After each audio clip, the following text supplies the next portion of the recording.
कल्याणमध्ये एका 7 वर्षाच्या मुलाचं अपहरण करून 15 लाखांची खंडणी मागण्यात आली होती।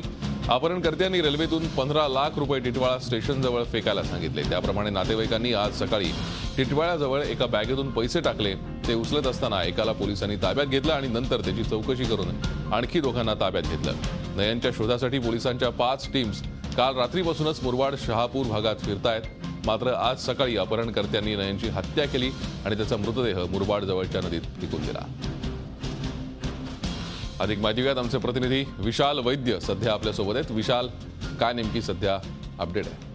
भूषण, अत्यंत खळबळजनक अशी घटना घडलेली आहे। काल संध्याकाळी हा नयन जो आहे तो शाळेतून घरी येत असताना अत्यंत गजबजलेला बाजारपेठ जो भाग आहे कल्याण मधला गांधी चौक, तिथून दोन जण पल्सर बाईकवर आले होते आणि त्या घरी जात असताना त्याला बाईकवरती उचललं आणि तिथून पसार झाले।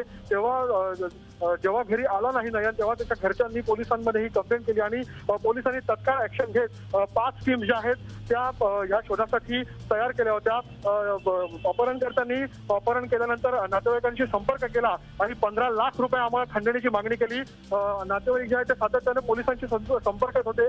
त्यानुसारच आज सकाळी जे आहेत पुन्हा एकदा अपहरणकर्त्यांनी सांगितलं की टिटवाळा ते आंबिवली ह्या दरम्यान जे आहेत ते तुम्ही रेल्वेमधून या ठिकाणी पैसे टाका, 15 लाख एका बॅगेतून टाका। त्यानुसार जे आहे ते नातेवाईकांनी बॅग टाकली। मात्र ही जी बॅग टाकली ती असताना पोलिसांनी आधीच तिथे सापळा रचला होता।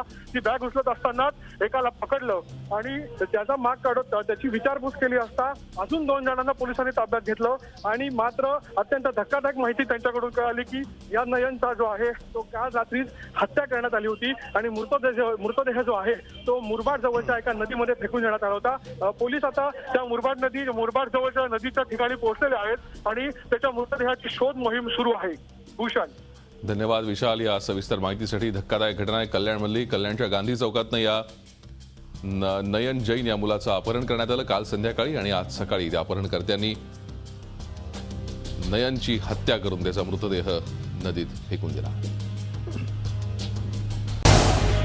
झी 24 तास रहा एक पाऊल पुढे।